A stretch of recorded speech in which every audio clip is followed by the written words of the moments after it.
Okay, so let me level with you real quick. I barely play games at release anymore. I'm always worrying about my backlog and completing things 100%, so whenever a new game comes out I usually say, ah yeah, I'll get round to playing that, and then I never do. But I saw a video of Idols of Ash, presented by the fantastic Alpha Beta Gamer, and I was immediately drawn to the premise, and learning that the game was free for the first few days on itch, I grabbed it then and there. Apparently if there's anything that can defeat my crippling neuroticism, it's a bargain and a sexy Scottish accent. On booting this game up, I was immediately hooked, no pun intended, and completed the main story within the hour. Make no mistake, Idols of Ash is a short game, but in its quick runtime it absolutely enraptured me, has kept me coming back and became one of my favourite games I've played in a long while. And it's also dragged me out of the years-long slump for writing and making content, because I absolutely have to talk about this game and, well, my mum wasn't interested, so here we are. This video is going to be a review of Idols of Ash that focuses on its game design and the various elements that make it such a clever little gem. There isn't going to be any formal score at the end or anything, but if it isn't obvious, I quite like this game and I definitely recommend it. By the time this video goes up it should be $3 on itch and Steam. I got it for free, then I went back and happily paid full price for it on Steam. I'll be talking about it in the context of that $3 asking price. So if you're not aware of the game's premise, it's a horror platforming game where you have to descend to the bottom of an ancient megastructure, and you're constantly being chased by a giant centipede who wants to eat you. Everything you need to know throughout the game is taught to you within the first minute. Standard WASD keys to move and space to jump, right click lets you zoom in, left click throws your grapple hook out. If your hook sticks into a flat horizontal surface, it'll embed and you can hang from your rope, using control to slide further down and shift to move back upwards, albeit at a much slower pace. This symbol in the top left corner shows how far your rope has extended, and it's got quite the length, so you can descend surprisingly far down off of just one hook. Idol of Ash's gameplay fits into the easy to learn, hard to master model. Everything you can do in the game I've just described, and after the centipede says hello, there's no more gimmicks or power-ups. It's just you descending this ancient mega structure with your rope and an oversized arthropod hot on your heels. And let's talk about that centipede, because it's a masterclass in horror enemy design.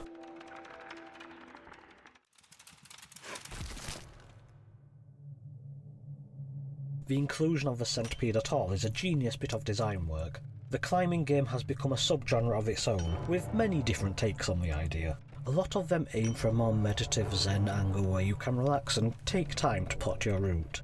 There's nothing wrong with that, but Idol of Ashes takes the opposite approach.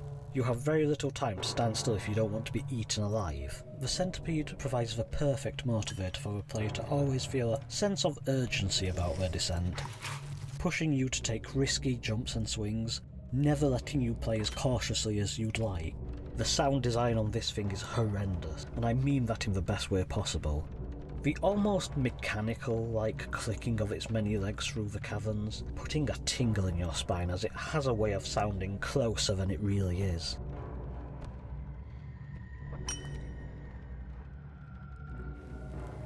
Though you definitely know when it is close, as the sounds progress from the rhythmic movement of its legs to snarls, hisses and growls as it's closing in,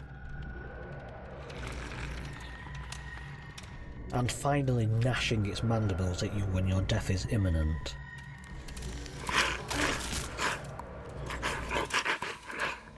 While at the time it certainly won't feel like the devs are helping you out, the progressing awfulness of audio that the centipede lets out is the perfect diegetic indicator of its relative distance to you, without you ever having to turn around and look at the bloody thing. You'll have a horrible gut feeling when it's breathing down your neck and you need to make a jump.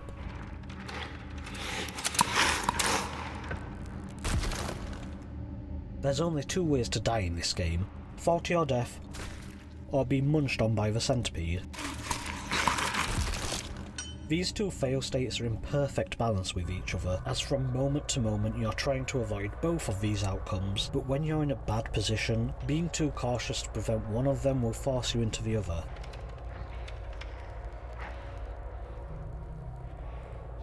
can't find a ledge or platform to jump to or taking too long to make the leap, monster eats your face off. This big old bug licking its lips at you and getting the napkin out ready for a bit of fine dining, you'll throw yourself to a quick, bloody end. Especially with the absolutely blood-curdling audio work the devs have done on this monster, you almost always risk a fall to your death.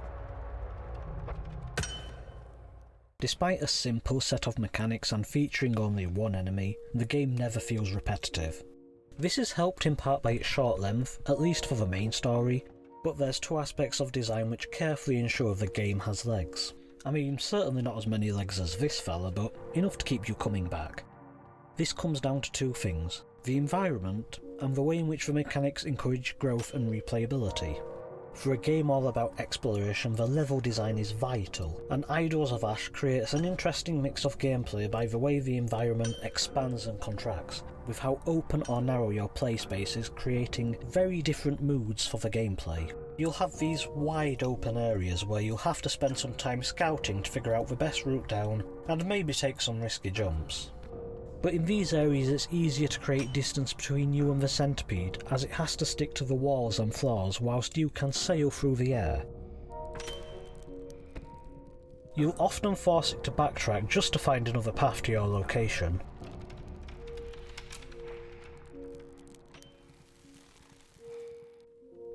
At other times you'll be funneled into tight enclosed corridors where the way forward is obvious and you'll be making quick progress, but the small space will mean the monster is moving just as quickly, always at your heels, and you'll be panicking your way down the shafts and towers.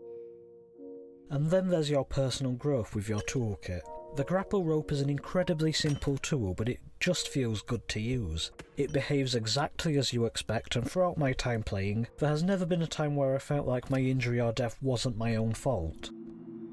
Within just an hour or two of gameplay, your approach to navigating the environment with this simple tool will transform wildly. At first you'll be cautiously sliding down every wall, refusing to drop any more distance than absolutely necessary, and by the time you're near the game's end, the more sparse platforms will be forcing you to make swinging jumps and launching your hook towards your target in mid-air. When you've finished it, you unlock Nightmare Mode, with a faster and more aggressive Centipede and no checkpoints, meaning you've got one life to do the whole thing.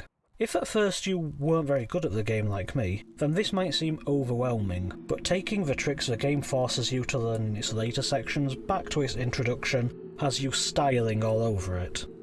Once you've beaten Nightmare Mode, you'll also unlock the first kiln, an extra map labelled as an extreme challenge, and the lads at Leafy Games are telling no fibs here.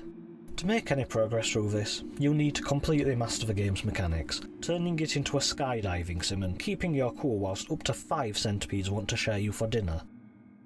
If you're willing to throw yourself at a brick wall again and again, sometimes literally, to overcome a challenge, the first kiln makes the $3 price tag utterly trivial compared to the hours you'll be getting out of the game. The atmosphere and vibes of the game are absolutely stellar. Well, they're horrible, but, you know, in a good way.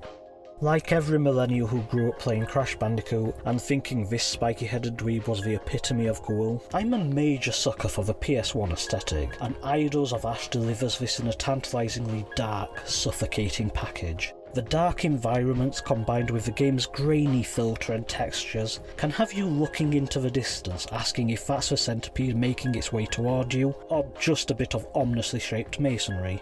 I've seen this game described as having a very Ico and Shadow of the Colossus-esque vibe, and while that's true, I'd throw in a bit of Dark Souls and Silent Hill in there too, all the while managing to create a mood uniquely its own. As you descend through the environment, it turns from what feels like a natural cave into an impossible megastructure, into some form of hell itself, until the end where it ties all those themes together and becomes something which combines all of them, yet at the same time feels entirely different. So finally, whilst you can call everything I've just talked about subjective, especially the story and atmosphere of the game, I'd like to end this review with a section I'm going to call Glaring Omissions Which Would Make Idol of Ash objectively a better game.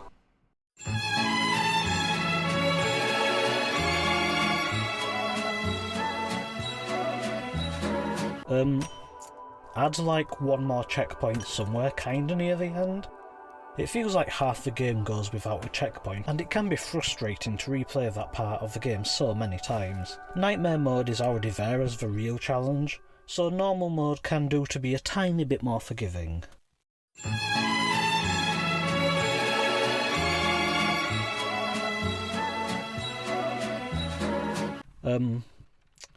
Yeah, add the taunt button from Brutal Doom.